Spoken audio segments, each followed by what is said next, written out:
For your viewing pleasure, we will now continue with ellipses. I know that that's your guys' favorite thing to talk about, so that's what we're going to talk about right now.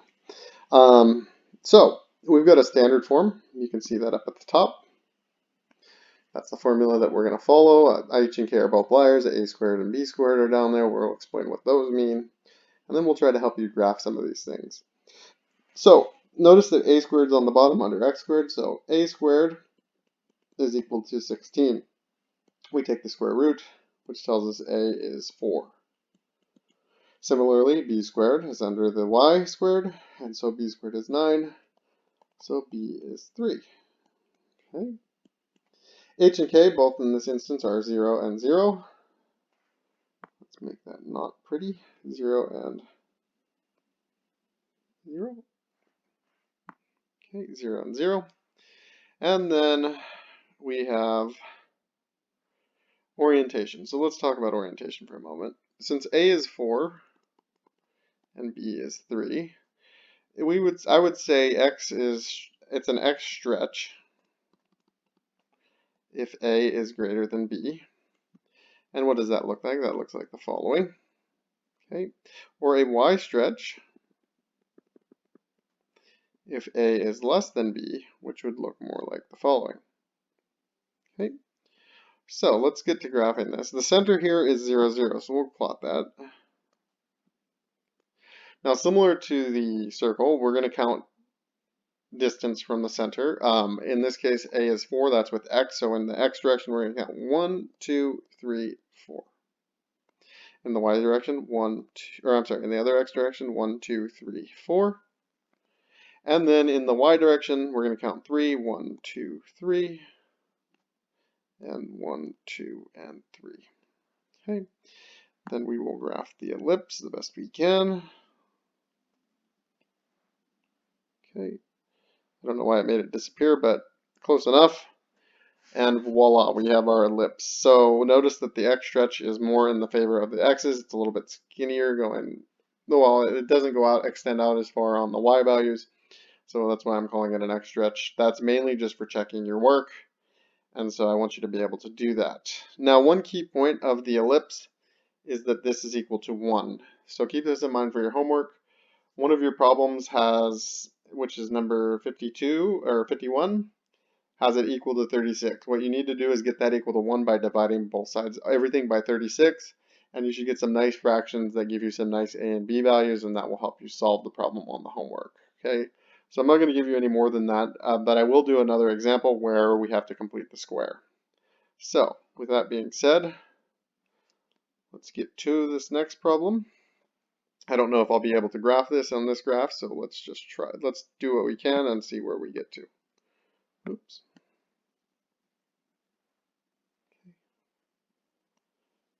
This.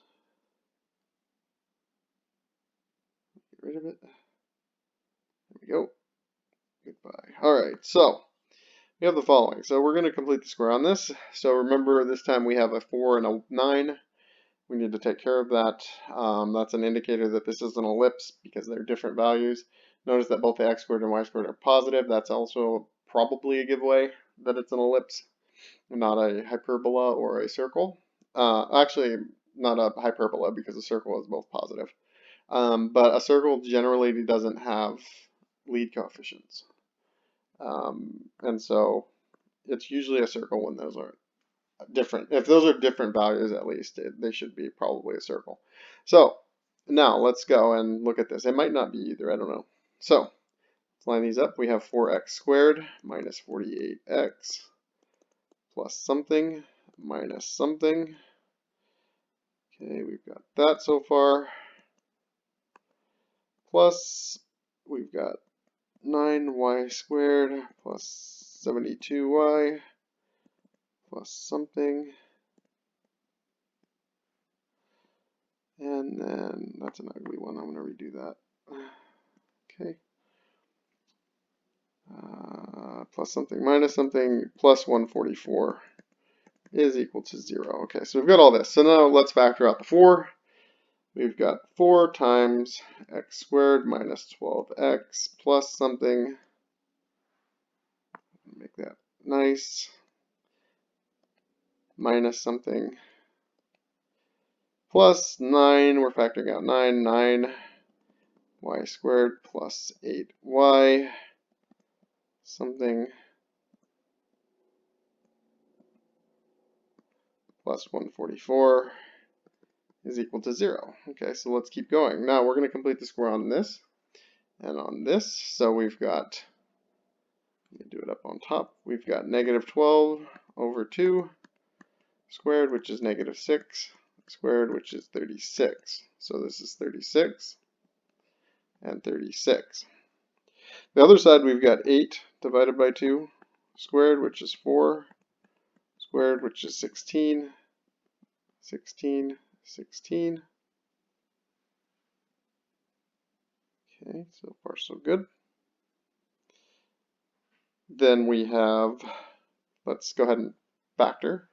This factors nicely. This is going to be 4 x minus 6 squared. That's because this is minus 6 minus 36. Don't notice I have not gotten rid of the parentheses. Plus 9 y plus 4 squared minus 16 plus 144 is equal to 0. Okay. We're going to distribute the 4 and the 9. Go ahead. This is going to be 4 x minus 6. Oops, I was going to put 16 minus 6 squared.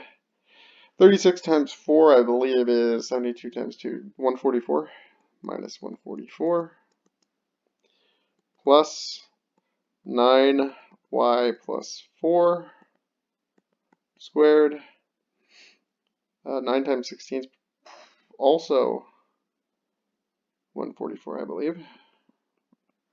Let me make sure 9 times 10, 90 plus 6 times 9 is 54. Yeah, 144. Plus 144 is equal to 0. These two cancel. We have this one here still. We have 4 x minus 6 squared plus 9 y plus 4 squared is equal to positive 144. All I've done is add 144 to both sides to get to the next step. Okay. Now, remember, this needs to equal 1, so we're going to divide by 144 on both sides to everything.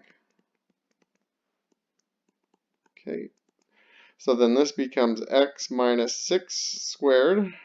4 into 144, well, we know that 4 times 36 went into it, so this must be 36. We've got plus 1 and 16, so this is going to be y plus 4 squared over 16 is equal to 1, which is a very nice formula. We have h and k. H here is 6, k is negative 4. So our center, 6, negative 4. We have a squared being 36, so a is 6. B is 16, so b squared is 16, so square root, b is 4. This is an x stretch. And so if we want to graph this, this is going to be kind of tough. But we can go ahead. Actually, let's just use Desmos just to vary. And we'll just put the original equation and we'll make sure the center and everything matches up. So if we go to Desmos, I needed a nice problem.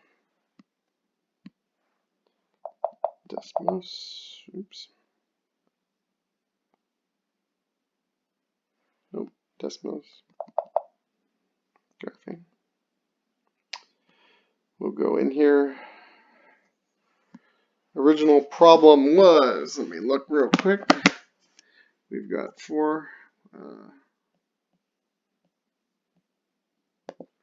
4x squared, 9y squared,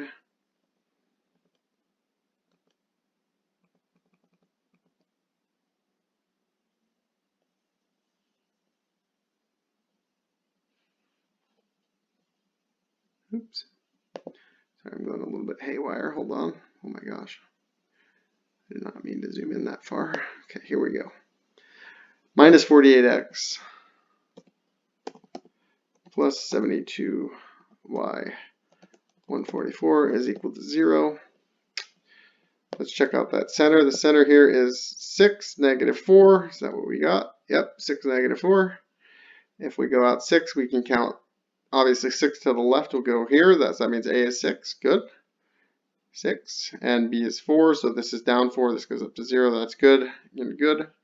And so we can check our work that we have graphed this correctly. We did not actually graph it, but we were able to check it anyway. So I encourage you to do that. When you do the homework, make sure that you do 36. You divide 9 by 36 and get 1/4. And you do 4 divided by 36 and you get 1/9.